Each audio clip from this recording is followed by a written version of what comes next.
สวัสดีครับท่านผู้ฟังพบกับรายการเกษตรเพื่อชีวิตสำหรับวันนี้เสนอเรื่องการพัฒนาอย่างยั่งยืนก่อนเข้าสู่รายการก็มีธรรมะมาฝากท่านผู้ฟังหัวข้อจากหนังสือพจนานุกรมพุทธศาสตร์ฉบับประมวลศัพท์เรียบเรียงโดยเทพเวทีประยุทธ์โตมหาจุฬาลงกรณราชวิทยาลัยพิมพ์เผยแพร่ปี2533หัวข้อธรรมะวันนี้คือศีลขันธ์กองแรกคือกองศีลหรือหมวดธรรมว่าด้วยศีลเช่นกายสุจริตสัมมาอาชีวะอินทรีย์สังวรโภชเนมัตตัญญุตาเป็นต้นทีนี้นี่คือศีลขันธ์ถัดมาคือศีลไมยบุญสำเร็จด้วยการรักษาศีลทำบุญด้วยการประพฤติดีงามนะถัดมาคือศีลวิสุทธิความหมดจดแห่งศีลคือรักษาศีลให้บริสุทธิ์ตามภูมิของตนซึ่งจะช่วยเป็นฐานให้เกิดสมาธิได้ทีนี้อีกตัวหนึ่งศีลละสัมปทาถึงพร้อมด้วยศีลคือถ้าเป็นคฤหัสถ์ก็รักษากายวาจาให้เรียบร้อยประพฤติอยู่ในครองธรรมถ้าเป็นภิกษุก็สำรวมในพระปฏิโมกข์มีมารยาทดีงามเป็นต้นทีนี้ตัวสุดท้ายคือศีลละสามัญญตาความสม่ำเสมอกันโดยศีลคือรักษาศีลบริสุทธิ์เสมอกันกับเพื่อนภิกษุสามเณรไม่ทำตนให้เป็นที่น่ารังเกียจของหมู่คณะที่ยกตัวอย่างศีลมันเนี่ยก็เพราะว่าเขาเรียกเป็นข้อของการว่าโดยการประพฤติปฏิบัตินี่แหละนะถ้าเรามีศีลเราประพฤติกันเพื่ออะไรเพื่อที่ให้มีบุญกุศลที่ประพฤติดีงามทีนี้มันก็มีความหมดจดทั้งศีลที่เราต้องรักษาไว้แล้วก็เราถึงพร้อมด้วยการรักษาศีลแล้วก็มีความสม่ำเสมอกันรักษาศีลให้ในหมู่คณะซึ่งเขาเรียกศีลเสมอกันมันก็อยู่ในหมู่เดียวกันได้เห็นตรงนี้ก็เป็นข้อคิดอย่างหนึ่งเห็นคนที่ต่างคนต่างเขาเรียกว่าคบคนคบหมู่คนบางคนคบกันไม่ได้บางคนคบกันได้มีคนก็ชอบพูดว่าศีลมันเสมอกันจึงคบกันได้นี้เราในฐานะที่เป็นปุถุชนที่จะเข้าสู่กัลยาณชนหรือคนดีต่างๆก็อยากให้มีศีลเนี่ยเป็นตัวสำคัญศีลทำให้คนเราประพฤติที่ดีงามต่อตนเองดีงามต่อผู้อื่นมันทำให้สังคมเป็นไปได้ดีแล้วก็อยู่อย่างมีความสุขเพราะศีลเป็นเบื้องต้นนะเป็นคุณธรรมมันบอกเกิดถึงคุณธรรมความดีทั้งหลายมีสมาธิและปัญญานะเป็นสิ่งสำคัญก็ฝากไว้ในส่วนที่สาธุชนผู้ใคร่ในธรรม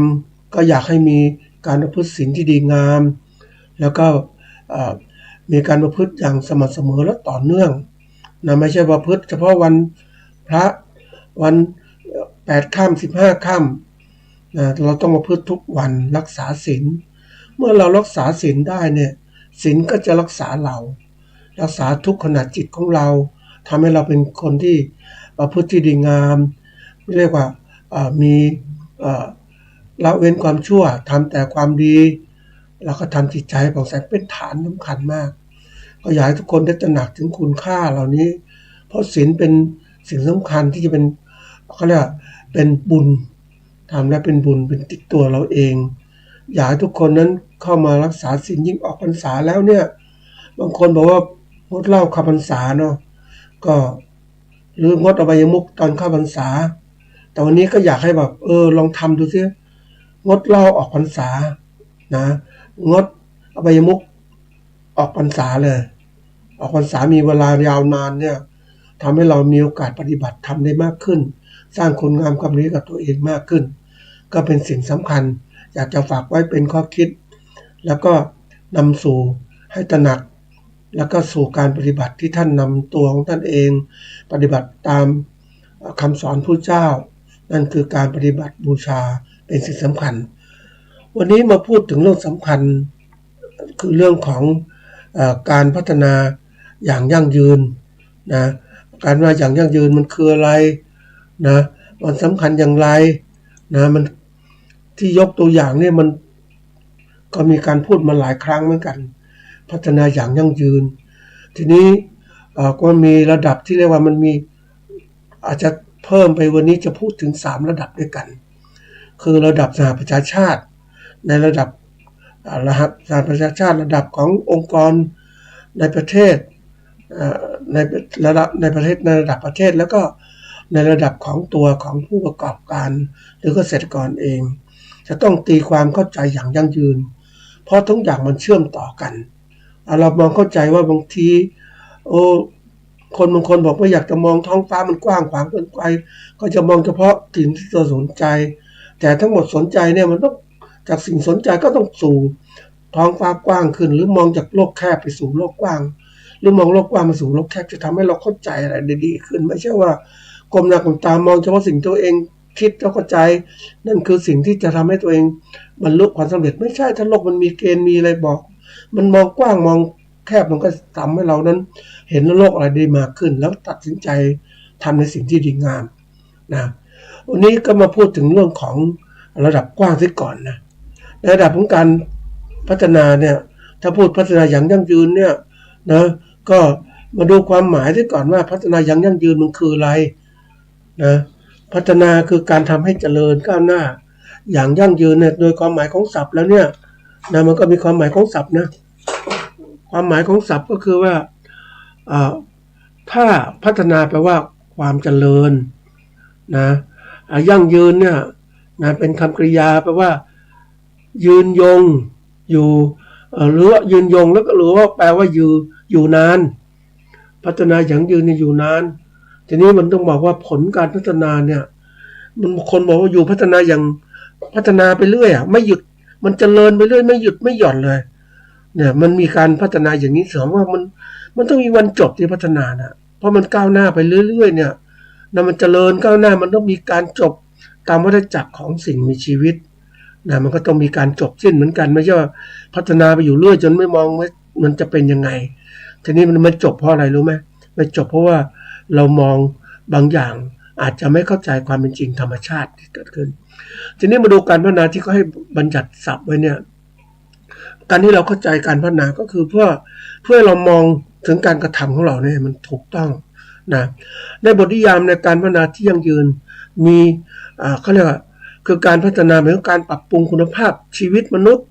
ภายใต้ศักยภาพของนิเวศวิทยาของโลกนี่ระดับของการมองความหมายเนาะเมื่อกี้มองความหมายอย่างรูปศัพท์วันนี้มองความหมายอย่างรูปของว่า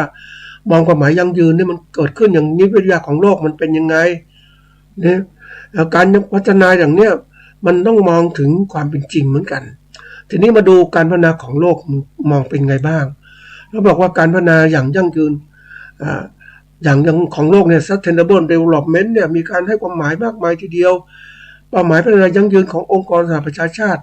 เน้นการสร้างสมดุล3มิติคือมิติสังคม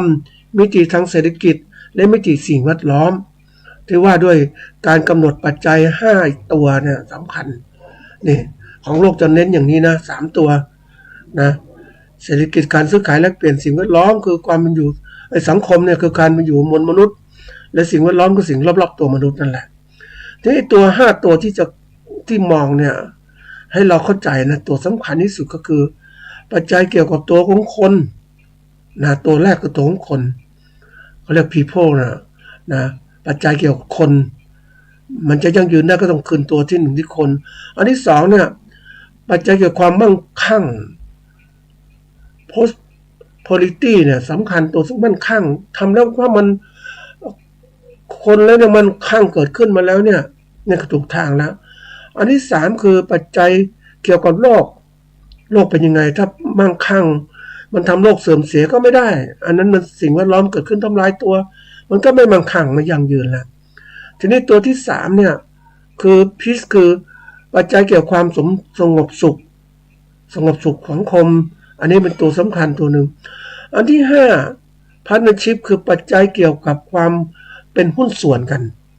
คนทุกคนมีความเป็นหุ้นส่วนของเป็นเจ้าของโลกด้วยกันไม่ใช่ว่าคนมั่งคนมี เป็นเจ้าของโลกเสียคนเดียวคนยากจนไม่เป็นเจ้าของเนี่ยอันนี้ก็ไม่ได้มันก็ไม่เป็นพาร์ทเนอร์กันไม่เป็นส่วนสำคัญเพราะนั้นมันจะยั่งยืนได้ก็ต้องประกอบด้วยคนความมั่งคั่งความเข้าใจเกี่ยวกับโลกความสงบสุขแล้วก็ความมีหุ้นส่วนกันทุกองค์ประกอบนี่คือมองระดับของการพัฒนาอย่างยั่งยืนคนก็ชอบยกระดับการพัฒนาอย่างยั่งยืนมากล่าวกันตลอดเวลามันจะเป้าหมายยังไงทีนี้เป้าหมายมันก็ขึ้นอยู่กับกำหนดว่าเรามีกำหนดเป้าหมายยังไงอย่างสหประชาชาติเขามองว่าการแรกคือกระจัดความยากจนอันที่สองกระจัดความหิวโหยอันที่สามคือมีสุขภาพนะแล้วก็ความเป็นอยู่ที่ดีนะอันสี่คือการด้านการศึกษาอันที่ห้าคือความเขาเรียกว่าความทัดเทียมกันระหว่างเพศอันที่หกนะก็ความที่ว่าจะมีสมดุลของอยู่ด้วยกันนะอันที่ถัดมาคือเรื่องของความสะอาดความเศรษฐกิจนะการโภชนาการลดความเหลื่อมล้ำนะการตั้งอยู่กับฐานนะของความยั่งยืนนะการที่มีนโยบายเกี่ยวกับความพัฒนาอย่างถูกต้องเนี่ยนะการรับมือกับการเปลี่ยนแปลงของภูมิอากาศการที่เรียกว่าจะให้มันยั่งยืนต่อไปเนี่ยก็จะต้องมีการพัฒนาการต่างๆให้มันอยู่ดีขึ้นเป้าหมายก็มี17ข้ออันนี้ก็เล่าย่อๆไว้ทีนี้ถ้าเรามองภาพรวมเนี่ยเป็นอย่างนี้นี่คือจากความยั่งยืนถ้าเรามองหลักๆอันนี้เป้าหมาย17เป้าหมายแต่ว่าเรามองตัวสำคัญก็คือว่าคนความมั่งคั่งเกี่ยวกับโลกแล้วก็เกี่ยวกับความสงบสุขแล้วก็ความเป็นหุ้นส่วนกันอันนี้มองในระดับของสหประชาชาติทีนี้มามองในระดับของเขาก็ย่อมาในระดับของการพัฒนายั่งยืนเนี่ยก็มองตรง3ส่วนเนี่ยคือด้านเขาเรียกเศรษฐกิจสังคมสิ่งแวดล้อมอันนี้ให้3ตัวเชื่อมโยงกันนะอันนี้ก็มีคนให้ความหมายคือแนวคิดของเอ็ดเวิร์ดแบริเออร์ให้ความคิดไว้นะคือการที่3ส่วนเนี่ยสำคัญก็คือว่ามองการบรรลุเป้าหมายทั้ง3องค์ประกอบนี้ให้ได้ดีที่สุดและโดยที่สังคมไม่สามารถบรรลุเป้าหมายที่สูงสุดในทุกส่วนประกอบจึงจำเป็นต้องลดเป้าหมายในบางองค์ประกอบเพื่อให้เป้าหมายในองค์ประกอบอื่นเพิ่มขึ้นทั้งนี้ขึ้นอยู่กับการจัดการลำดับความสำคัญระหว่างองค์ประกอบต่างๆว่าจะให้องค์ประกอบใดมีลำดับความสำคัญที่สูงกว่าองค์ประกอบอื่นนะเช่นถ้าให้ลำดับความสำคัญของด้านการเจริญเติบโตทางเศรษฐกิจอันดับแรกก็อาจจะชดเชยด้วยการให้เป้าหมายด้านสิ่งแวดล้อมและสังคมลดลงองค์ประกอบด้วยสำคัญมากคือการที่เราให้ความสำคัญบางทีคนอยากให้ความสำคัญด้านอื่นนะอย่างต้องการความมั่งคั่งอย่างเนี้ยนะอันนี้ยกตัวอย่างนะมันก็เอาแต่มั่งคั่งอย่างเดียวแต่ไม่เคยกระจายความเจริญไม่เคยให้สังคมดีขึ้นมันก็สร้างสิ่งแวดล้อมที่เสื่อมโทรมลงก็สังคมก็ไม่ดีมันไม่ยั่งยืนแหละอันนี้คือตัวอย่างเพราะนั้นการจับลำดับสำคัญต้องสม่ำเสมอให้มันเฉลี่ยกันพอเหมาะสมคนให้ตัวอื่นสูงเกินไปไม่ได้อย่างประเทศไทยเนี่ยแน่นอนก็จะมีการให้ความสำคัญระดับบางระดับที่มากอาจจะบางคนมุ่งมองพัฒนาเศรษฐกิจตัวอย่างเนาะเศรษฐกิจที่นี้มันเน้นเศรษฐกิจจนเขาต้องลืมว่าเฮ้ยมันต้องมีความเขาเรียกว่าจ่ายความเจริญให้ทั่วกันทุกคนแต่เศรษฐกิจมันที่ว่าให้มีการซื้อขายดีๆนะได้เป็นสินค้าดีทีนี้คนมีอำนาจเนี่ยคนในทุนต่างๆก็สามารถจะได้ประโยชน์ได้มากขึ้นท่านผู้ฟังเชื่อไหมว่าเวลาเราตัดถนนเส้นหนึ่งไปเพื่อพัฒนาความเจริญให้กับพื้นที่หนึ่งแต่ถนนเส้นนั้นก็ผ่านไปยังชุมชนที่เจริญก้าวหน้าชุมชนที่ติดถนนก็มีโอกาสได้มากกว่าชุมชนที่อยู่ห่างถนนก็โอกาสน้อยกว่าทีนี้นี่คือการวางหลักไว้แต่ทางไหนให้มันก็เจริญก็ต้องชุมชนอื่นๆมีโอกาสทำถนนต่างๆมาเชื่อมต่อมันมากขึ้นแต่ทีนี้จริงว่ามันอย่างที่บอกความเจริญก้าวหน้ามันก็ตกอยู่ เขาเรียกกับคนที่มีอำนาจต่างๆอันนี้เป็นสิ่งสำคัญนะใครมีอำนาจทางเศรษฐกิจสังคมการเมืองที่สูงก็สามารถดึงประโยชน์มาเข้าสู่ตนเองได้มากกว่ามันก็เลยเกิดความไม่ยั่งยืนนี้เกิดขึ้นแต่จะมาพูดยั่งยืนยังไงมันต้องสมดุลกันจริงๆนะอันนี้เป็นตัวสำคัญนะเขาบอกว่าการที่เรามุ่งมองตัวอย่างเช่นเศรษฐกิจเติบโตเนี่ยรายได้มากนะเหมาะสมยังไว้ถึงความเป็นต้นทุนของต้นทุนอะไรต้นทุนมนุษย์นะทุนมนุษย์ทุนธรรมชาตินะมันซึ่งจะต้องมีการทุนที่เราสร้างขึ้นทุนมนุษย์ที่เราสร้างขึ้นด้วยนะเพราะฉะนั้นการเพิ่มขึ้นของการผลิตสินค้าบริการการสนองตอบความจำเป็นขั้นพื้นฐานของประชาชนหรือการลดปัญหาความยากจนแล้วก็ทำให้เกิดการกระจายรายได้ที่เป็นธรรมที่เกิดขึ้นอันนี้จะทำให้เกิดอะไรขึ้นเกิดความยั่งยืนเกิดขึ้นในชุมชนในประเทศนั้นถ้ามันไม่มีการกระจายรายได้เนี่ยอย่างเนี้ยตัวอย่างการเพิ่มขึ้นของอันนี้เพิ่มขึ้นนะของสินค้าบริการมากขึ้นมีการท่องเที่ยวมากขึ้นตอบสนองความต้องการพื้นฐานอันนี้ก็แน่นอนมันทุกคนมาเพิ่มนะแต่ถามว่าคนที่ได้รับประโยชน์ก็ได้รับกลุ่มคนที่มีอำนาจได้รับประโยชน์คือในทุนต่างๆท่องเที่ยวก็ได้มากกว่าได้ลงเจ้าของโรงแรมก็ได้มากอะไรต่างๆมันกระจายไปถึงส่วนความแก้ปัญหายากจนระดับล่างมันได้คนระดับล่างก็ได้น้อยอันนี้คือกระจายรายได้ก็ไม่ได้ใช่ไหมยิ่งคนระดับล่างไม่ได้ระดับบนก็ได้เพราะนั้นประเทศที่ทุนนิยมก็เป็นปัญหาอย่างหนึ่งว่ามันก็เกิดการแข่งขันก็มันก็กลายเป็นว่ามันใครที่มีอำนาจก็ได้มากกว่าอันนี้ธรรมดาแต่ในระดับของสังคมนิยมเนี่ยเขาพยายามกระจายอำนาจไปสู่กระจายรายได้ให้กับทุกคนมีเงินเดือนกินมีอะไรต่างๆให้มันถึงทุกคนไม่เจอคือถ้าเราเหมาความเจริญก้าวหน้าเนี่ยคนที่อยู่อำนาจก็เจริญก้าวหน้าแล้วก็สร้างสรรค์วิทยาการมากขึ้นคนระดับล่างก็ไม่ได้แต่ถ้ากระจายความเจริญแบบสังคมนิยมเนี่ยมันก็เจริญความหน้ามันค่อยๆไปกันไปเป็นแผงนั่นเนี่ยอย่างเราเห็นสังคมของประเทศจีนก็เป็นตัวอย่างนะสังคมนิยมความนิยมก็เป็นตัวอย่างให้เราคิดถึงว่าเนี่ยมันจะยั่งยืนอย่างไรถ้าเราอย่างสมมติว่าก่อนไม่ยั่งยืนเราเห็นชัดเจนว่าโอ้สมัยสงครามจักรพรรดิจีนเป็นไงบ้างนะรุ่นใหญ่ยังไงคนยังยากจนอย่างไรแต่วันนี้สังคมนิยมก็ให้เจริญก้าวหน้าอย่างน้อยก็ไม่เจริญสุดแต่ประชาชนก็มีโอกาสนี่คือความสำคัญของการมองโลกอย่างถูกต้องที่มันจะช่วยทำยังไงทีนี้ว่ามามองถึงความระดับความเจริญกับสังคมเนี่ยสังคมพัฒนาอย่างยืนจะต้องมีระบบวางรากฐาน2อย่างก็คือรากฐานความยุติธรรมรากฐานความเท่าเทียมและเป็นหุ้นส่วนกันนี่แหละทำให้เกิดการพัฒนาระยะยาวการเข้าถึงทรัพยากรและโอกาสของคนในสังคมจะต้องเท่าเทียมกันมีสิทธิมนุษยชนและประโยชน์อื่นๆไม่ว่าอาหารสาธารณสุขการศึกษาที่อยู่อาศัยโอกาสในการพัฒนาตนเองความเป็นธรรมในสังคมมีนัยยะและถึงโอกาสที่เท่าเทียมกันประชาชนทุกคนในด้านการศึกษานะอันนี้ก็ตัวสำคัญนะนี่มันถามว่ายิ่งพัฒนาไปเนี่ยมันคนก็บอกว่ายิ่งพัฒนาไปสังคมยิ่งเขาเรียกความเหลื่อมล้ำของคนในสังคมก็มีมากขึ้นเพราะเรายิ่งคนรวยก็รวยกันมากมายคนจนก็ยังอยู่เหมือนเดิมนึกมันแตกต่างแล้วช่องว่างมันเกิดขึ้นคือช่องว่างระหว่างกลุ่มคนที่มี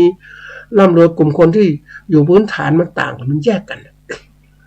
มันธรรมดาท่านผู้ฟังเมื่อเราวิ่งเส้นทางเนี่ยเดียวกันถนนเดียวกันคนที่มีรถดีก็วิ่งได้เร็วขับได้เร็วคนที่เดินไปก็จะถึงยากมาเพราะนั้นจะเป็นไปได้ก็ต้องมีการสร้างอะไรสร้างขนส่งมวลชนที่มันเกื้อกูลกับทุกคนให้ไปถึงเป้าหมายนั้นได้อย่างวันนี้ของเราในการศึกษาท่านผู้ฟังก็คงจะรู้ว่าการศึกษาของเรากระจายการศึกษาแต่การกระจายศึกษาในกลุ่มเมืองในกลุ่มคนที่มีอันจะกินเขาก็มี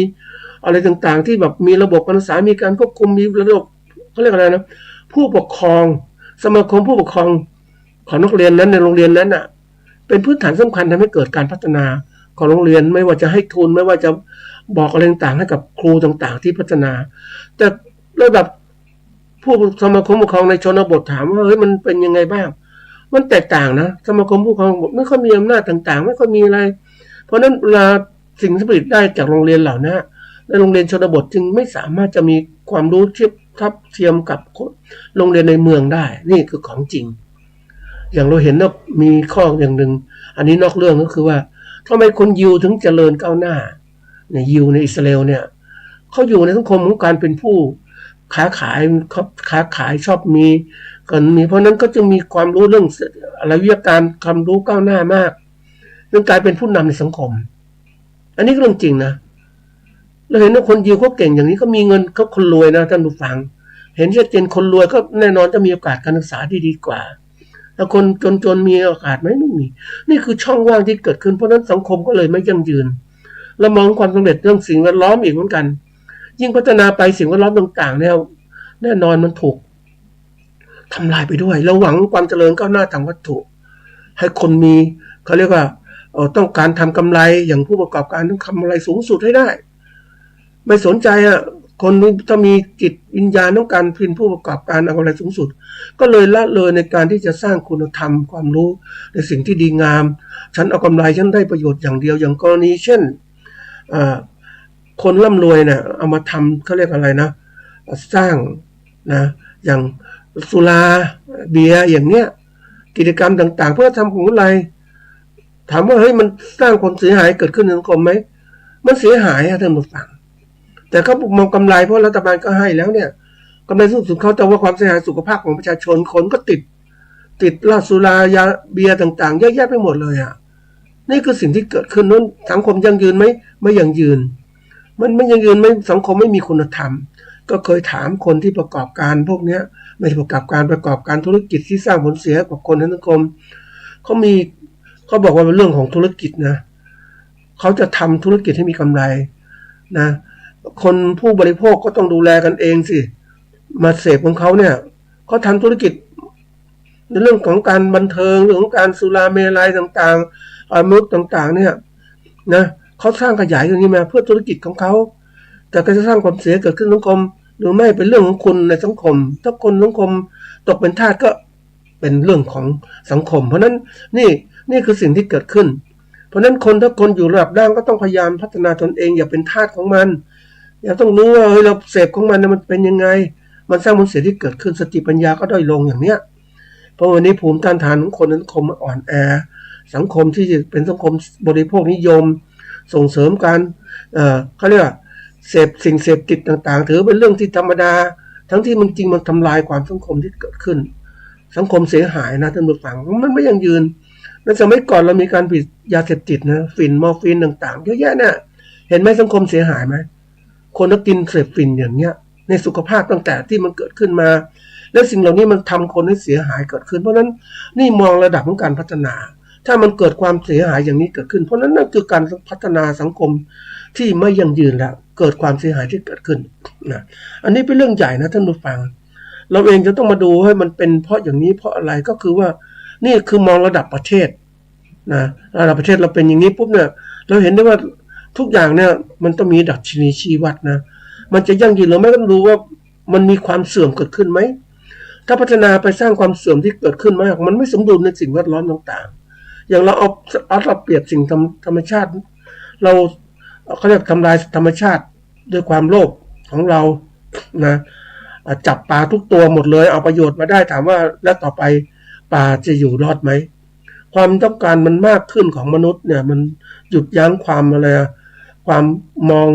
คือเห็นก็ได้มากเกินไปจนกระทั่งเกิดความเห็นกับตัวสูงเนี่ยนั่นคือไม่ยั่งยืนแล้วท่านผู้ฟังตัดไม้ทำลายป่าเนี่ยมันมองต่อได้พื้นที่เกษตรถามว่าให้มันตัดไม้ทำลายป่าไปปลูกอะไรเนี่ยมันต้องคิดถึงว่าความยั่งยืนเกิดขึ้นต้องมองสิ่งอย่างนี้เพราะฉะนั้นการมองธรรมชาติสำคัญมากสิ่งแวดล้อมเป็นตัวสำคัญที่ชี้วันนี้พัฒนาไปในความเจริญที่เกิดขึ้นมันเป็นความเจริญที่ทางวัตถุมากเกินไปจนทั้งทำลายสิ่งแวดล้อมธรรมชาติเกิดขึ้นเราใช้รถกันมากเกินไปนะมันสร้างมลภาวะให้เกิดขึ้นแล้วถามมันยั่งยืนไหมต่อไปมนุษย์จะเป็นยังไงนี่คนมองในแง่วิชาการก็ระดับหนึ่งแต่ภาคปฏิบัติก็ระดับหนึ่งคนส่วนใหญ่นะก็ชอบฉันเอาประโยชน์ฉันเจริญก้าวหน้าฉันมองเจริญแต่ถามว่ามันยั่งยืนไหมไม่ยั่งยืนนะท่านผู้ฟัง เพราะที่สุดแล้วความเจริญก้าวหน้าก็ทำลายตัวเองเหมือนกับสงครามที่เกิดขึ้นการแย่งชิงทรัพยากรก็เกิดสงครามใครที่มีวุฒิดีก็ฆ่าคนแล้วฆ่ากันแบบไม่มีมนุษยธรรมเลยเห็นไหมนี่มันเกิดขึ้นมาแล้วมันสงครามที่เกิดขึ้นทุกที่นั่นแหละท่านผู้ฟังระดับที่มันน่ากลัวไงเพราะนั้นถ้าเราพัฒนาไปโดยไม่มองตัวชี้วัดว่ายิ่งพัฒนาไปความเสื่อมโทรมเกิดขึ้นพัฒนามนุษย์ไปให้มีคนมนุษย์ที่เก่งขึ้นแต่ถามว่าคุณธรรมหรือความเห็นแก่ตัวมันสูงคุณธรรมต่ำความเห็นแก่ตัวสูงเนี่ยมันก็สร้างความเดือดร้อนตามมาอีกเห็นไหมเหมือนกับสังคมตอนนี้ที่ในประเทศที่พัฒนาแล้วก็เกิดสังคมที่ว่าคนพัฒนาไปคนอีกกลุ่มนึงก็ไม่พัฒนาเพราะว่ามันรู้สึกมันติดเป็นทาสต่างๆมันอิสระเสรีมันเกิดสังคมที่เรียกว่าใครจะเสพก็เสพอะไรต่างๆมันไม่มีคุณธรรมนะมันไม่มีอะไรที่จะเป็นพฤติที่ดีงามไม่มีจริยธรรมไม่มีศาสนาไม่มีตัวช่วยคนเอากฎหมายเป็นตัวตั้งแต่ถามว่าเฮ้ยกฎหมายคือระดับเบื้องต้นนะแต่จริยธรรมมันศาสนาเรื่องอะไรต่างๆที่ดีงามมันฝังอยู่ในจิตใจของคนมันดีกว่าไหมนะอันนี้มันไม่ยั่งยืนนะท่านผู้ฟังถ้ามองถึงความเป็นไปได้เนี่ยน่ากลัวมากในขณะเนี่ยที่สังคมพัฒนาไปแล้วยิ่งช่องว่างเกิดขึ้นนะนี่ระดับประเทศก็มอง3ตัวทีนี้มามองระดับที่เรียกว่าเอาเรามาถึงตัวของเกษตรกรหรือผู้ประกอบการนะเราต้องมองตรงนี้ด้วยเพราะว่าถ้าเราไม่คิดตรงนี้นะท่านผู้ฟังมันก็จะเกิดอะไรเกิดขึ้นก็คือว่ามองอะไรที่แคบเกินไปมามองถึงการวิจัยนะท่านผู้ฟังเรื่องอันนี้มองระดับของเอาสถาบันวิจัยเศรษฐกิจของป่วยอึ๋งภากรนะระบุว่า3ปัญหาที่ท้าทายการบริหารการจัดการเงินของครัวเรือนเนี่ยคือการมีรายได้น้อยนะคือรายได้ไม่พอรายจ่ายที่จำเป็นหรือถึงพอก็ไม่พอที่จะจ่ายหนี้สินคงค้างและไม่พอลงทุนทำการเกษตรในรอบต่อไป2รายได้ไม่สม่ำเสมอทั้งมาจากภายในและภายนอกภาคเกษตรอาจมีรายจ่ายก้อนโตเพื่อลงทุนทำการเกษตรหรือเพื่อใช้จ่ายจำเป็นอื่นๆเช่นการศึกษาสุขภาพเป็นต้นเกิดปัญหาสภาพคล่องทางการเงินอีกนะอันถัดมาคือรายได้ผันผวนไม่แน่นอนทั้งภัยพิบัติที่เกิดขึ้นราคาพืชผลเกษตรในตลาดไม่คงที่นี่คือภาวะเกษตรกรที่ว่าเศรษฐกิจแย่มากนะท่านผู้ฟังตอนนี้ถ้าพูดถึงเอาตัวที่เศรษฐกิจมาเนี่ยเอามาจับเศรษฐกิจสังคมสิ่งแวดล้อมทีนี้เศรษฐกิจมาดูเดี๋ยวจะพูดทีละตัวสำหรับสิ่งที่ภาคเกษตรหรือผู้ประกอบการจะต้องเรียนรู้และรีบปรับตัวทันทีเพราะว่าถ้าช้าเกินไปเนี่ยโอกาสในการที่เราจะพัฒนาในการจัดการต่างๆมันจะช้าลงเพราะนั้นถ้าเรามองถึงว่าวันนี้ภาคเกษตรเนี่ยก็มีทั้งผู้เกษตรกรและผู้ประกอบการเกษตรจะตกอยู่ในฐานะที่ลำบากมาก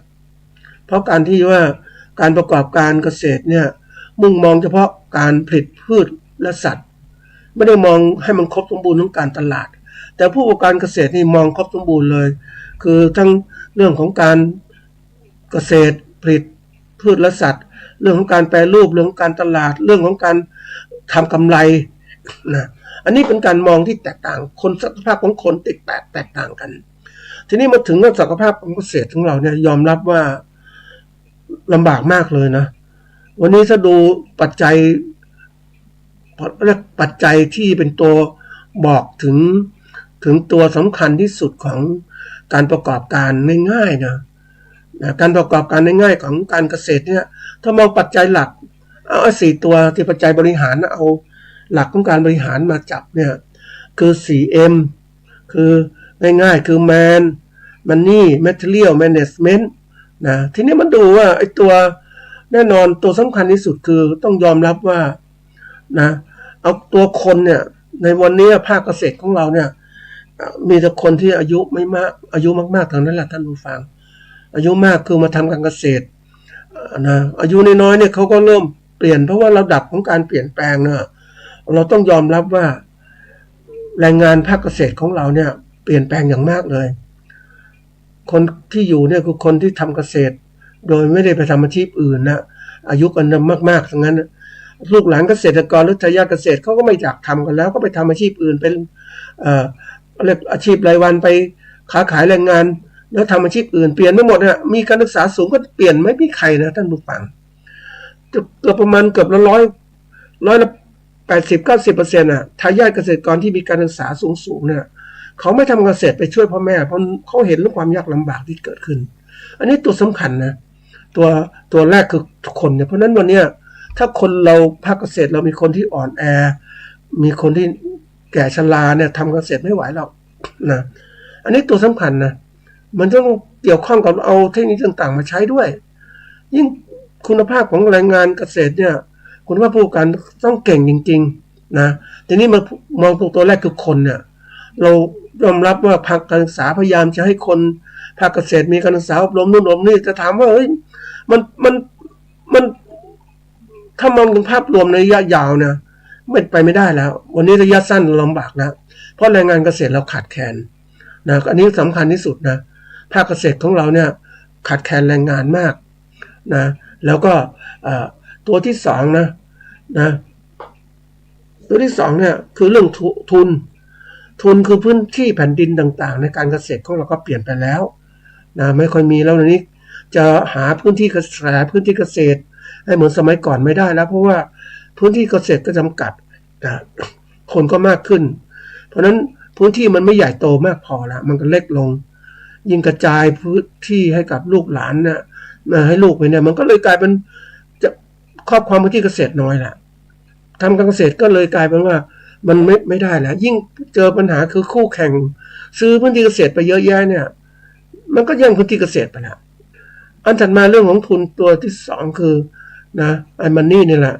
คือเงินที่จะมาลงทุนการเกษตรของเราเนี่ยเขาบอกว่าภาวะหนี้สินของเกษตรกรมีความหลากหลายมากมีปัจจัยมีผลกระทบตรงการกู้ยืมเงินหนี้สินเกษตรของประเทศไทยเนี่ยมันเป็นตัวสำคัญมากนะท่านผู้ฟังยอมรับว่าที่มันหนี้สินที่ยกตัวอย่างไว้3ข้อเมื่อกี้เนี่ยก็คือตั้งแต่เรื่องของการมีหนี้มาคงค้างชำระมาการที่ค้าขายพืชผลเกษตรเนี่ยมันสภาวะเปลี่ยนแปลงตลอดนะการบริหารจัดการแล้วก็เสร็จแล้วเนี่ยมันราคาขายสินค้าเกษตรปัจจัยเกษตรเนี่ยมันเปลี่ยนแปลงมากเลยมันไม่เป็นความมั่นคงท่านผู้ฟังนะเพราะนั้นที่ประคองอยู่ก็ประคองไปงั้นนะเพื่อจะอยู่มากินเพื่อใช้ถามว่าจะอยู่ต่อไปไหวไหมวันนี้จะพูดถึงตามหลักนะท่านผู้ฟังคือเรามองถ้าวิเคราะห์แล้วเนี่ยอยู่ไม่ไหวก็ต้องเปลี่ยนอาชีพเลยแต่ถ้าเรามาทนอยู่อย่างเนี้ยนะไม่ได้แล้วเปลี่ยนอาชีพถ้าเราทนอยู่ต้องหาเทคนิคต่างๆมาใช้การเกษตรแบบใหม่และแบบใหม่ค้าขายสินค้าเกษตรโดยตรงต้องเอามาใช้เหมือนเกษตรกรต่างประเทศที่เขาค้าขายของเขาเองเขาร่ำรวยพื้นที่ก็กว้างขวางเขาอยู่ได้สบายเขาไม่สนใจเขาคืออาชีพเกษตรในภาคอื่นที่ประเทศพัฒนาแล้วก่อนร่ำรวยแต่ประเทศด้อยพัฒนานี่แน่นอนนะทำเกษตรแบบที่ความเสี่ยงภัยกับธรรมชาติมันก็เลยไม่ยั่งยืนเหมือนคนทำการประมงนะท่านผู้ฟังแล้วประมงส่วนใหญ่เนี่ยก็ชอบอะไรประเภทแรกๆดังเดิมคืออาชีพคือล่าปลาสมมติปลาเนี่ยมันปลาเริ่มหมดแล้วทำไงเลี้ยงไม่เป็นมันต้องเลี้ยงปลาต้องเลี้ยงอาหารดีๆแบบทันสมัยเนี่ยมันต้องเปลี่ยนอาชีพแบบเนี้ยเราอยากจะประกอบอาชีพการเขาเรียกขายปลาเนี่ยเราต้องมีที่ขายด้วยไม่ใช่ล่าปลามาขายก็ไปล่าปลามาอีกไม่เลี้ยงไม่อะไรมันก็เลยไม่เจริญไม่ก้าวหน้ามันก็ไม่ร่ำรวยใช่ไหมแต่เราต้องเลี้ยงปลาเองเลี้ยงปลาอะไรมันก้าวหน้าเลี้ยงปลาสูตรอาหารแบบไหนปลาเราผลิตได้เองต่างๆแล้วเขาขายที่ไหนก็ขายผ่านพวกข้างกลางแล้วก็หมดโอกาสแหละอันนี้คือตัวเรื่องของทำไมมันถึงมีหนี้สินเนี่ยหนี้สินมันเยอะนะท่านผู้ฟังยอมรับว่าความเสี่ยงตรงเนี้ยมันเสี่ยงแล้วคนก็เป็นหนี้สะสมมาเรื่อยยิ่งประเทศไทยก็พยายามก็เรียกว่าสร้างธนาคารเพื่อการเกษตรและสหกรณ์ก็รู้หนี้สินจัดการหนี้สินแต่จัดการหนี้สินมันก็แน่จัดการหนี้สินดีๆนั้นก็คือว่าจะต้องมีอะไรรู้ไหมภาคเกษตรเราอ่อนตรงไหนนะท่านผู้ฟังคือการค้าขายสินค้าเกษตรหาตลาดเขาสิให้เขาเก่งเขาพัฒนาแต่ไปจัดการหนี้สินให้เขาเป็นหนี้เป็นสินต่างๆจัดการหนี้สินไปชะลอเขาเรียกชะลอ แต่ก็ไม่นี่มันเพราะ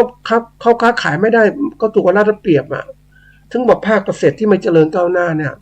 ของประเทศเพราะถูกเอารัดเอาเปรียบจากพ่อค้าคนกลางค้าขายสินค้าเกษตรก็ไม่ได้แล้วภาพพจน์ของการที่จะเป็นผู้ประกอบการเกษตรก็ไม่ค่อยมีเพราะว่าเขาไม่ได้ศึกษามากขึ้นจริงๆทำการเกษตรใดก็ตามเนี่ยได้ผลก็ต้องมองตลาดนะท่านผู้ฟังการตลาดเป็นตัวตั้งอิสราเอลนะก็มีตลาดนะท่านผู้ฟังเขารู้ว่าพัฒนาเกษตรเขากินก่อนแล้วเสร็จแล้วเขาค้าขายเพราะนั้นพัฒนาต่อไปเกษตรของเขาเนี่ยจึงมุ่งการค้าขายก็คือทำกำไรนั่นแหละเป็นผู้ประกอบการเกษตรแล้วเนี่ยทำกำไรเลยเพราะนั้นก็เลยพัฒนาเกษตรเขาเจริญก้าวหน้าอยู่ในแผ่นดินทะเลทรายก็ก้าวหน้าขึ้นแต่เราเองอ่ะการค้าขายเราอยู่แคบๆถูกพ่อค้าคนกลางกดตลอดเวลาไม่มีโอกาสเพราะนั้นหนี้สินแทนที่จะได้ชำระหนี้สินก็พอกพูนว่าถูกเอารัดเอาเปรียบตรงนั้นนะอันนี้ตัวสำคัญหนี้สินเพราะมีการศึกษาหนี้สินเกษตรกรมหาศาลนะท่านผู้ฟังยอมรับนะเพราะยิ่งทำการเกษตรไปขาดทุนก็ต้องเลิกสิแต่เราทำเกษตรต่อไปขาดทุนยังทำต่อถามว่าจะอยู่ได้ไหมไม่ได้แล้วต้องขายที่ขายอะไรต่างๆเป็นเรื่องจริงนะมันไปไม่ได้จะพัฒนาเกษตรดีก็ต้องมีพัฒนาคุณภาพของเกษตรกรพัฒนาให้เขามีรายได้เพิ่มขึ้นหาตลาดช่วยสินค้าเกษตรให้เขาแล้วก็ตัดพ่อค้ากลางลดการรัดเปรียบที่มันจะเกิดขึ้นอันนี้คือตัวสำคัญเรามาดูที่ว่าภาครัฐเกษตรที่พัฒนามาเยอะแยะไปหมดเนี่ยองค์กรของรัฐพัฒนาเกษตรไปเนี่ยถามว่าพัฒนาเกษตรไปแล้วมันไม่ยั่งยืนก็พัฒนามันเน้นไปด้านใดด้านหนึ่งอ่ะไม่เป็นสมบูรณ์เน้นเรื่องการผลิตให้สินค้ามีเกษตรมีมากถามว่าแล้วสินค้ามีมากก็มันก็เกิดการอะไรขึ้นผลิตมาแล้วขายไม่ได้หรือขายราคาต่ำลงเพราะของไม่มีมากมันล้นตลาดดีมานด์ซัพพลายมันอุปสงค์ทางมันก็แน่นอนกำหนดราคาเกิดขึ้นนั่นก็เลยกลายเป็นว่ายิ่งพัฒนาการผลิตมากขึ้นโอ้แทนที่จะได้กำไรมันไม่ได้กำไรเพราะไม่ได้จัดการเรื่องการตลาดใช่ไหมไม่มองผู้บริโภคอยู่ที่ไหนที่ยกวันนี้มาพูดถึงเรื่องตรงนี้เพราะอะไรรู้ไหมบริษัทหนึ่งที่ได้ติดอันดับโลกเขาเรียกว่าได้รางวัลพัฒนาอย่างยั่งยืนนะ1 ใน 11 บริษัทของโลกมีประเทศไทยติดอันดับเนี่ย1 ในประเทศไทยบริษัทของโลกติดอันดับของการพัฒนาอย่างยั่งยืนทำไมเขายั่งยืนเขามองภาพรวมใหญ่มากของการผลิตสินค้าเกษตรของเขาและประกอบการเกษตรมีมองตลาดมีอะไรทุกอย่างมันยั่งยืนเพราะเขาจัดการทุกอย่างเพื่อสร้างองค์กรเขาเติบโตมหาศาลนะอันนี้ใหญ่มากนะทีนี้มาดูภาคเกษตรเราถ้าเราอยากจะใช้อย่างนี้ก็ต้องมองว่าเขาทำยังไงยั่งยืนเราก็จำลองแบบใหญ่ๆที่เขายั่งยืนมาเป็นยังไงก็มาดูแบบของเราเนี่ยประกอบการเกษตรยั่งยืนยังไงก็ย่อลงมาสิทีละปัจจัยหนี้สินเขามีไหม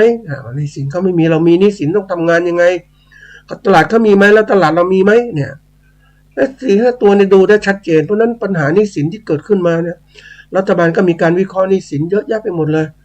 มองไปข้างหน้ายิ่งข้างหน้านี่น่ากลัวยิ่งหนี้สินจะมากขึ้นยิ่งภายใต้สภาวะที่มีโควิดระบาดเนี่ยนะสินค้าเกษตรขายไม่ได้อะไรต่างๆเนี่ยโอ้มันลำบากมากนะหนี้สินแล้วมันบวกด้วยอะไรหนี้สินไม่พอนะตัวสำคัญคือตัวเรียกว่าดอกเบี้ยที่มันเพิ่มขึ้นทุกครั้งมันเพิ่มขึ้นตลอดเวลาแล้วมันก็กลายเป็นหนี้ขนาดใหญ่มันคนเป็นหนี้เขาเรียกว่าเป็นทุกข์นะแต่ที่ทุกข์มันเกิดขึ้นในใจของเราเนี่ยไม่หาทางลดหนี้นะไปเจอภาคเกษตรที่เรามีหนี้สินนะท่านผู้ฟังน่ากลัวนะ2 บาทต่อเดือนเนี่ยโอ้โหทำไมเขาต้องมายอมกู้เขาเพราะไม่มีก็ไปกู้ในทุนในท้องถิ่นนะกู้2 บาทต่อเดือนถามว่าปีหนึ่งถ้าพูดถึงตามหลักนะปีหนึ่ง2ต่อเดือนนะปีเท่าไหร่นะปีนึงก็ต้อง24ใช่ไหม12 2 24แล้ว24 บาท124 บาทนะนี่คือกองมันไม่มีใครช่วยท่านผู้ฟังบางคนก็จำนองหนี้สินจำนองพื้นที่เกษตรไปกู้เงินเข้ามากว่าจะได้นะผ่อนกันโอ้ยบางคนผ่อนสินค้าเครื่องมือเกษตรขนาดแพงก็ผ่อนจะไม่จบไม่สิ้นนะเพราะว่ามันไม่มีรายได้ที่มาตอบมาช่วยหนุนครอบครัวเนี่ยอย่างน้อยเขาบอกว่าครอบครัวเกษตรกรเนี่ย60%เริ่มมีปัญหาการชำระหนี้นะและให้กับธกสเนี่ยส่วนใหญ่ธกสเปิดมาแล้วและอีกประมาณ120มีปัญหาหนี้สินเชื่อส่วนบุคคลกับสถาบันการเงินอื่นๆอีก โอ้โหนี่ขนาดตัวสำคัญนะท่านผู้ฟังเพราะฉะนั้นเป็นตัวที่บอกว่าหนี้สินของเราเนี่ยเขาบอกว่าตัวช่วงโควิดก็มีหนี้สินเพิ่มขึ้นอีกคือในช่วงโควิดเนี่ยตั้งแต่ปี64ถึง60แล้วเทียบกับ62เนี่ยนะครับแต่ละปีนะเขาบอกว่ารายได้เกษตรกรลดลงนะ 27% หนี้สินเกษตรกรเพิ่มขึ้น 22% นะท่านผู้ฟังมันเพิ่มขึ้นขนาดนั้นน่ะนี่คือการวิจัยเพราะฉะนั้นวันนี้มาดูการทำงานต่างๆเนี่ยมันเสี่ยงไปหมดนะท่านผู้ฟังยิ่งอันนี้ช่วงหลังโควิดเนี่ยและประเทศมันยังไม่ฟื้นยิ่งระบบบริหารการจัดการประเทศมันคุณภาพยังไม่ดีพอยิ่งถูกปฏิวัติมาตั้ง8 ปีเนี่ยประเทศเราตกระกำลำบากเนี่ยมันเหนื่อยนะคือการบริหารประเทศมันต้องฉลาดอ่ะผู้นำต้องฉลาดถ้าผู้นำไม่ฉลาดมันก็ตกระกำลำบากอย่างนี้ด้วยหลักเกณฑ์มาตรฐานการบริหารที่มันถูกต้องมันเจริญแต่ถ้าว่าหลักเกณฑ์บริหารไม่ถูกต้องมันก็โทรมอย่างนี้มันก็เศร้ามันโทรมแล้วซึมแล้วก็เศร้านะท่านผู้ฟังนี่คือปัญหาที่เกิดขึ้นเพราะนั้นวันนี้ถามว่าหนี้สินจะแก้ยังไงนะตัวลำบากทีเดียวนะอันนี้ตัวที่2เรื่องทุนแล้วนะ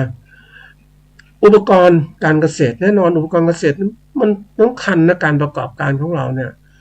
มันเป็นตัวที่จะต้องมาดูการประกอบการเกษตรสมัยใหม่มันใช้ที่นี่เครื่องไม้เครื่องมือสมัยใหม่ขึ้นมามันช่วยลดต้นทุนนะท่านผู้ฟังเราจะประกอบการแบบทางเกษตรแบบก็เรียกว่าแบบเดิมๆใช้ควายใช้อะไรต่างๆเนี่ยหรือใช้ควายเหล็กก็เหมือนกันมันยังช้าอยู่เดี๋ยวนี้มันทันสมัยเพราะไม่มีแรงงานเดี๋ยวนี้เครื่องเก็บเกี่ยวเกษตรมาหมดแล้ว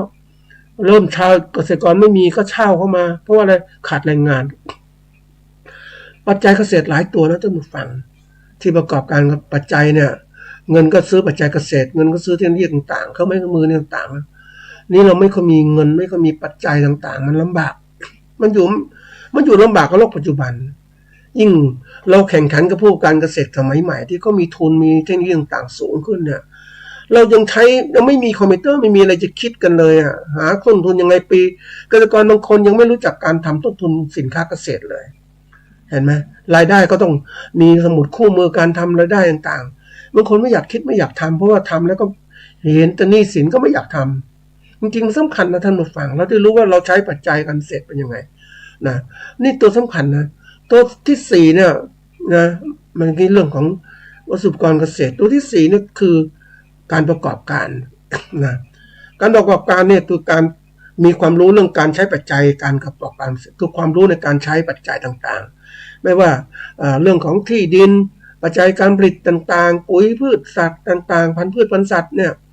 ต้องเทคโนโลยีต่างๆเอามาใช้เนี่ยนี่คือการประกอบการถามว่าการประกอบการเนี่ยมันทันสมัยไหมความรู้ต่างๆมันทันสมัยไหมถ้าไม่ทันสมัยมันอยู่ไม่ได้มันขาดทุนการประกอบการก็เรียกการประกอบการที่ใช้เทคโนโลยีต่ำการประกอบการที่มีความรู้ที่ต่ำมันอยู่กับบนโลกปัจจุบันไม่ได้ท่านผู้ฟังเหมือนเราจะขับรถบนถนนนี่แหละเราจะเดินบนถนนก็ทำทางให้เดินแต่ว่าในบนถนนก็มีรถยนต์วิ่งมาด้วยความเร็วแล้วเราจะอยู่ได้ยังไงการประกอบการเหมือนกันเนี่ยเราเดินทางไปสู่เป้าหมายเนี่ยมันเหมือนกันเราเดินหรือใช้รถยนต์หรือใช้รถอะไรต่างๆสู่เป้าหมายแต่เราเดินมันทั้งทางเดียวกันถามว่าการประกอบการเกษตรถ้าเราเทคโนโลยีเดิมๆมันไปสู่เป้าหมายได้ไหมไม่ได้ใช้ความรู้การบริหารจัดการแบบเดิมไหมมันไม่ได้มันต้องใช้สมัยใหม่ขึ้นมานี่คือการสร้างความคิดที่ว่ามันเกี่ยวข้องกับกรอบความคิดคือ mind map ที่เคยพูดตอนที่แล้วว่าถ้ากรอบแนวคิดของเราเนี่ยกรอบแนวคิดมีผลต่อพฤติกรรมนะกรอบแนวคิดของเราถ้ามันถูกเราใช้กรอบแนวคิดที่เรียกว่าปิดตายแนวคิดเดิมๆปิดตายเนี่ยเราคิดว่าของเราดีอยู่แล้วก็ทำแบบนี้มันทั้งที่กรอบแนวคิดจริงๆก็บอกว่า mind map ต้องเปิดเปิดกว้างมันจะเห็นโลกกว้างขึ้นวันนี้ถ้าเราคิดแบบมองโลกกว้างมันพัฒนาไปไกลขนาดนี้แล้วยังใช้ของเดิมๆอย่างนี้มันไหวไหมมันไม่ไหวท่านผู้ฟังนี่คือการประกอบการที่เสี่ยงภัยกับการที่จะสร้างผลกำไรมันไม่มีกำไรยิ่งทำไปแล้วถ้าเราคิดถึงต้นทุนนะท่านผู้ฟังนะเขาบอกถ้าคิดถึงต้นทุนของการประกอบการในการใช้เทคโนโลยีเก่าๆนะที่ล้าสมัยอย่างเมื่อเราใช้ควายไถนากับเราใช้เครื่องจักรไถนาเครื่องยนต์ต่างๆไถนาเนี่ยมันแตกต่างกันมากเลยถามว่าจริงอยู่เราใช้ควายราคาถูกเราเดินทำงานราคาถูกแต่ถามว่า มันทำงานกว่าจะได้มันเท่าไหร่เราต้องใช้เวลานานกว่าจะทำสำเร็จ1 ไร่แต่ถ้าเป็นเครื่องจักรแป๊บเดียวก็เสร็จแล้ว10 นาทีก็น่าจะเสร็จแล้วมันต้นทุนคือประหยัดอะไรรู้ไหมมันจ่ายแพงตรงนี้นะจ่ายแพงตรงที่เงินลงทุนคือแต่ลงทุนมา20 นาทีสมมติว่า20 ทีไถนา1 แปลงเครื่องจักรมันก็มีลงทุนใช่ไหมแต่มันไวมันประหยัดเวลาใช่ไหมล่ะต้นทุนอันนี้ประหยัดเวลาแล้วผลรวมต้นทุนทั้งหมดถามว่าระหว่างที่การใช้เทคโนโลยีเก่ากับเทคโนโลยีใหม่เนี่ยหรือความรู้เก่ากับความรู้ใหม่เนี่ยมันเทียบกันแล้วเนี่ยถ้าพูดถึงแล้วเนี่ยไอ้ของใหม่มันดีกว่าอยู่แล้วมันประหยัดเพราะนั้นจะมีการเปรียบเทียบว่าไอ้ทำไมบริษัทใหญ่ๆเนี่ยที่เขาผลิตสินค้าเกษตรตัวอย่างเช่นเลี้ยงไก่นะเลี้ยงไก่เนี่ยเขาบริษัทใหญ่เขาเลี้ยงไก่โอ้โหจำนวนมากทีเดียวใช้ที่นี่ใหม่ๆหมดเลยเขาก็มีการกำหนดต้นทุนของเขาสมมติไก่เนี่ยต้นทุนของเขาเนี่ยพวกเขาทำได้มากเนี่ยนะต้นทุนเขาถูกกิโลละประมาณ30 บาทสมมติอย่างนั้นนะแต่มาถึงต้นทุนของเกษตรกรเลี้ยงโอ้โหก็จะโตอะไรโอ้ลำบากมากอาหารการกินก็ไม่สมบูรณ์ตัวไก่ก็ไม่เคยโตกินก็กินมากกินแล้วเดินไปมาเสียพลังงานเยอะแยะย่อยไปหมดโตแต่กล้ามเนื้อท่านผู้ฟังแล้วถามน้ำหนักไม่ก็โตแล้วเพราะมันกินไปย่อยหมดแล้วคิดว่าต้นทุนที่มีอยู่มันถามว่าต้นทุนราคาถูกใช่แล้วถามว่ามันต้องใช้เวลานานกว่าจะโตถามว่าเปรียบเทียบเราคิดเป็นตัวเงินต้นทุนอาจจะสูงกว่าเมื่อกี้บอก30 บาทเนี่ยอันนี้ต้นทุนเนี่ย50 บาทท่านผู้ฟังแล้วมาขายแข่งตลาดเดียวกันโอ้โหมันไปไม่ได้นะท่านผู้ฟังต้องมีเรียกว่าระดับผลิตแบบปริมาณมากต้นทุนต่ำนะปริมาณน้อยต้นทุนสูงเน้นของจริงนี่คือการผลิตสินค้าเกษตรแต่ละตัวที่ผ่านมานะมองถึงการเอาตัวปัจจัยการประกอบการเกษตรมาอธิบายท่านผู้ฟังนะก็คือให้เห็นถึงความแตกต่างว่าการพัฒนาต่างๆนี่มันจะสู่ความยั่งยืนได้หรือไม่มันอยู่ไม่ได้ละยอมรับว่ามันอยู่ไม่ได้เพราะนั้นถ้าเราอยู่ได้ยังไงก็ต้องมาทำยังไงก็ต้องมาวิเคราะห์แต่ละตัวว่าเฮ้ยเราจะพัฒนาตัวไหนตัวเศรษฐกิจเมื่อกี้นี่เศรษฐกิจไปแล้วการค้าขายเนี่ยดูนะการค้าขายเป็นไงสังคมของเราเป็นยังไงสังคมเกษตรเราลำบากแล้วแรงงานไม่มีนะเรื่องของสิ่งแวดล้อมต่างๆมันเสื่อมโทรมหมดแล้วอากาศฝนฟ้าดินอากาศไม่เป็นใจแล้วจะสูบน้ำใต้ดินได้ไหมมีเครื่องจักรไหมมันเปลี่ยนแปลงหมดเลยระบบการบริหารจัดการต่างๆมันเปลี่ยนหมดเลยสิ่งแวดล้อมมันเสื่อมโทรมสิ่งแวดล้อมเกษตรมันเสื่อมโทรมแล้วไม่มีการปรับปรุงเพราะว่าอะไรรู้ไหมเพราะว่าเราไม่มีทุนทำการเกษตรแบบที่นี้พอทำไปแล้วก็ขาดทุนไปอยู่ได้ประทังชีพได้เกษตรก็เรียกเกษตรยังชีพนะอันนี้เรียกก็ได้เกษตรยังชีพนะทำเพื่อมีชีพหรือเกษตรตามยถากรรมนะมันไม่ได้แล้วท่านผู้ฟังวันนี้ต้องใช้เกษตรแบบว่ามีอนาคตก็คือต้องคิดที่กว้างขึ้นเราจะทำไงให้มันยั่งยืนอย่างไรก็ต้องมาดูแต่ละตัวว่าเฮ้ยที่บอกไว้เมื่อกี้เนี่ยในระดับของโลกเนี่ยเขามองภาคระดับโลกมองยั่งยืนยังไงก็คือมองที่ตัวคนมองความมั่งคั่งมองปัจจัยเกี่ยวกับโลกเป็นยังไงปัจจัยความสงบสุขเป็นไงเป็นสบายดีไหมแล้วก็ปัจจัยหุ้นส่วนกับทุกๆคนที่มันเกิดขึ้นนี่คือการมองระดับที่ใหญ่มามองระดับที่เล็กลงมาก็คือระดับประเทศก็มองประเทศก็คิดแบบ3 ตัวง่ายๆนั่นแหละระดับที่เรียกว่าเป็นความมั่นคงคือสังคมเศรษฐกิจนะสิ่งแวดล้อมเป็นยังไงวันนี้เรามาดูตัวของเราว่าใน3 ตัวเนี่ยสังคมเราเป็นไงเศรษฐกิจเป็นไงสิ่งแวดล้อมยังไงเพราะมันจะอยู่ได้ไหมแล้วถ้ามองไม่วิเคราะห์จะอยู่ไม่ได้เพราะต้องรีบพัฒนาแต่ละตัวให้มันดีขึ้นยังไงเราหาแรงงานใหม่มาใช่ไหมมีทุนได้ไหมในภาคเกษตรของเรานะมาพัฒนาสิ่งแวดล้อมมันดีขึ้นได้ไหมเกษตรแบบสมบูรณ์แบบเกษตรแบบยั่งยืนนะคือเกษตรแบบปลูกพืชหลายๆอย่างใช้พื้นที่แบบเหมือนกับป่าทั้งหมดฝั่งยอมรับว่าไปเห็นมาของจริงเขายั่งยืนไว้ก็จัดการครับมีคนไปเที่ยวในสวนเกษตรของเขาเนี่ยเขาค้าขายเขาไม่ต้องเดินทางไปไหนเขาไม่ต้องผ่านพ่อค้าคนกลางรายได้ก็สูงเขาผลิตสินค้าเกษตรมาแล้วดีไม่ดีเขาทำร้านในบ้านของเขาเนี่ยเป็นเขาเรียกเป็นศูนย์การค้าเป็นอะไรต่างๆสินค้าเกษตรที่เขาผลิตมามีแหล่งท่องเที่ยวมีอะไรมันต้องอยู่ในตัวของเขาเองนี่คือผู้การที่ตัวเก่งนะกว่าจะทำอย่างนี้ได้มันก็นานแต่เขาทำแล้วยั่งยืนละ วันนี้อยู่ได้สบายทีนี้ภาคเกษตรจะทำงั้นได้ไหมทำไม่ได้ทั้งหมดหรอกเพราะท่านผู้ฟังก็คือว่าคนของภาคเกษตรต้องมองว่ามันจะยั่งยืนอะไรก็อยู่ที่ตัวเองมองแต่ถ้าไม่ไหวนะท่านผู้ฟังก็ต้องตัดสินใจเลิกก็เลิกเพื่อจะทำอะไรที่ดีกว่านะเพราะเวลาชีวิตของเราจำกัดเราจะมาลองผิดลองถูกจมอยู่กับชีวิตเกษตรที่ลำบากลำบนอย่างนี้มันไม่ไหวมันต้องเปลี่ยนใช่ไหม